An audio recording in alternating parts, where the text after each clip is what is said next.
Rituals is the debut EP from World's First Cinema, who I'm so stoked to have on the program. Phil and John of the band. Gentlemen, thank you so much for being here. Thanks for having us, man. Happy to be here. Yes. You guys are both in LA, but here you are in two separate boxes. What's the deal?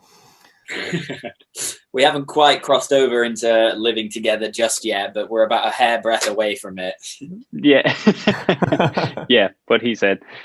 Nice. You know, I read the press release, and it says that you guys formed this project together during this pandemic, and so it made it sound like you guys said, all right, let's just be roommates throughout this quarantine, and then here you are in your own living quarters.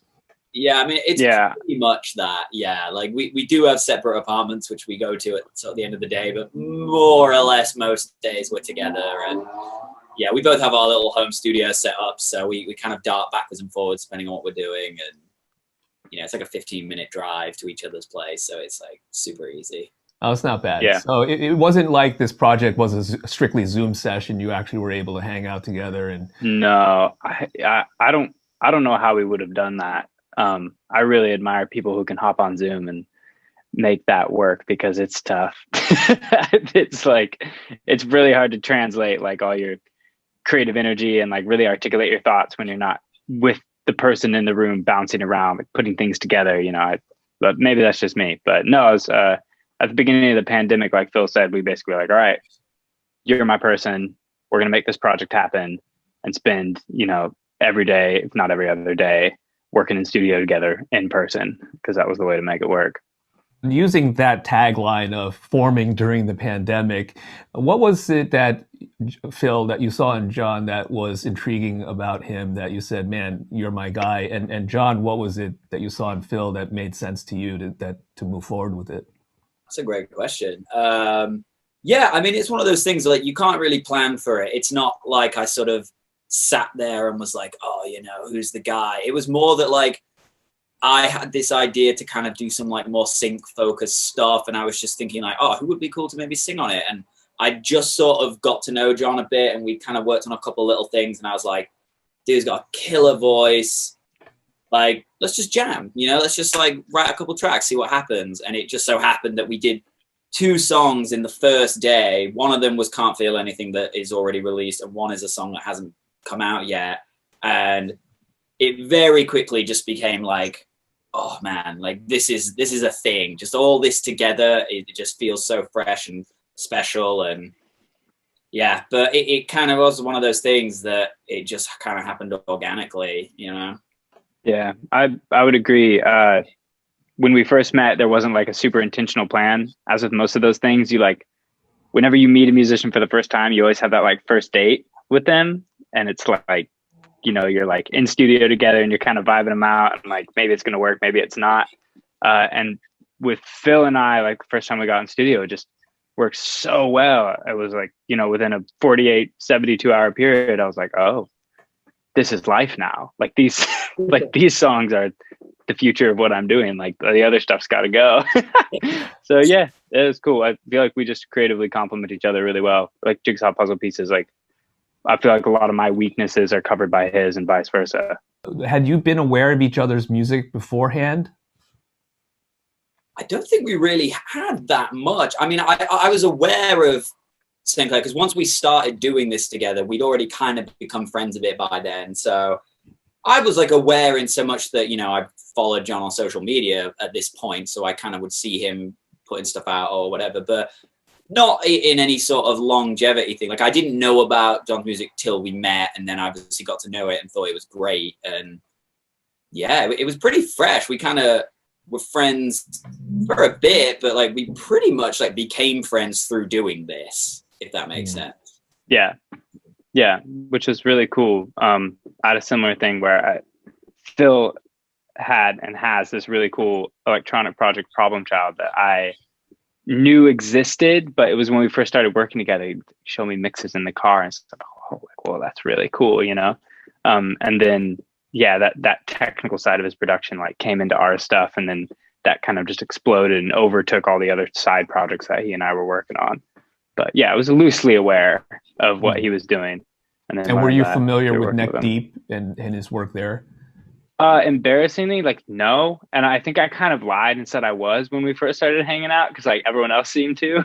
It's like, oh yeah, like that be like that's sick, and then I was like, oh, who the hell is Neck Deep? Like I don't know who that is. But yeah, I mean, I ended up listening to a lot of it, but yeah, I mean, by the time we were working together, it was like this whole new experience. You know, this brand new music that I don't think either of us had ever made before. That kind of, you know, overtook everything. The music is fantastic. And Phil, you know, John just mentioned your other project, Problem Child. When you left Neck Deep, people were surprised and they weren't sure what was the plan. And then you announced the project. How do you see this as an extension of that, or is this something that's totally different?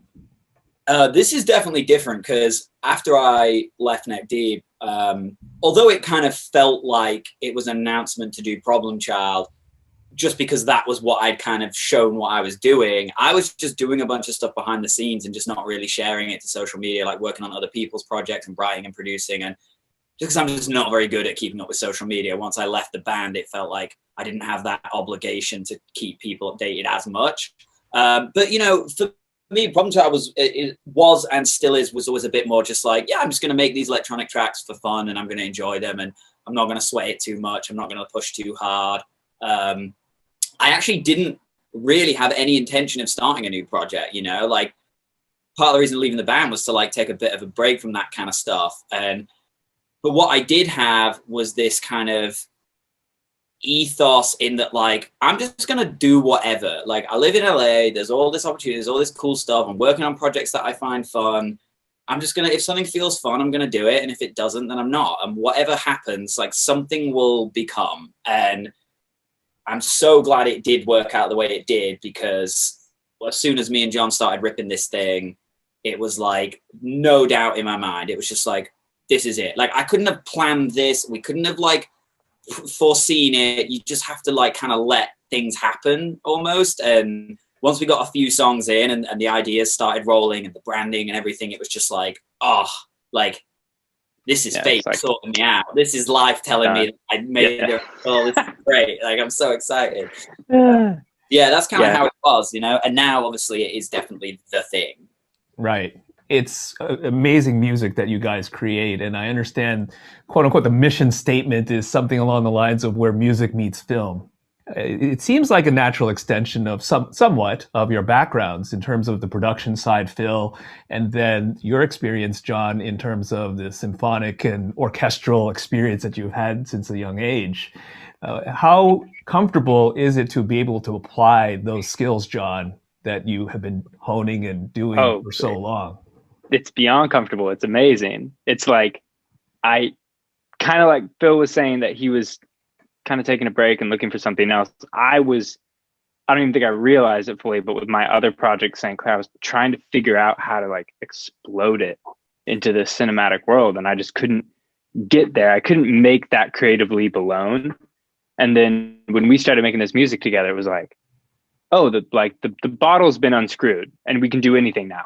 Like the magic potion's been let out. And all of a sudden we kind of have this license to just wreak havoc in whatever way we want on these tracks and get away with it somehow. So like strings and brass and keys and key changes and like the whole song, like just, you know, so far away from like a 4-chord pop structure, but then still with that like pop sensibility in it. Yeah, it was cool. It's really natural.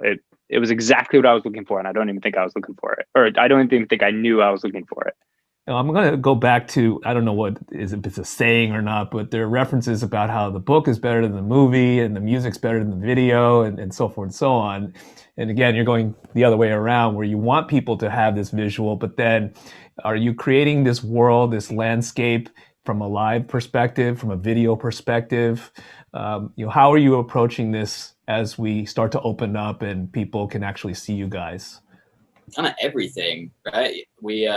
That's the challenge. That's the challenge. Like, we have a lot of like really kind of intricate plans. Like, you know, every song we write, there's like a full kind of story with it and how it connects to another one. Now we have all these great ideas for, you know, like music videos and all these other really cool pieces of content. And we're going to do as much of it as we physically can, because we really do believe that like the visual is like just as important.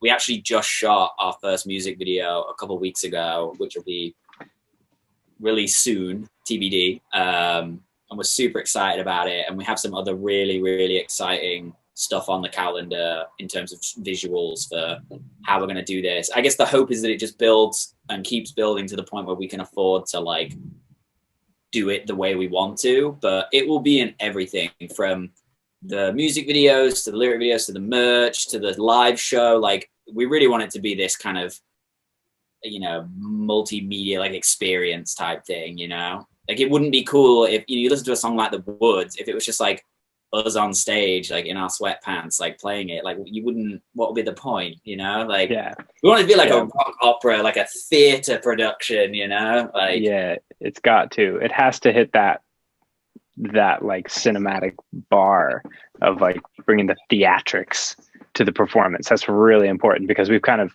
already set that expectation with the music. So when you go to a live show, especially, you should be like, well, like I've never seen anything like that before. Like that was really crazy and bizarre, and you were really in it for the whole hour, you know, whatever. So well, this is very exciting. I'm a big fan of what you guys are doing. I think this is exactly what we need in music. We need a little injection of excitement and mystery and just a different sound altogether, and combining visuals is a great idea, and that's something that's a missing component as well. So thanks so much for doing this. I really appreciate it.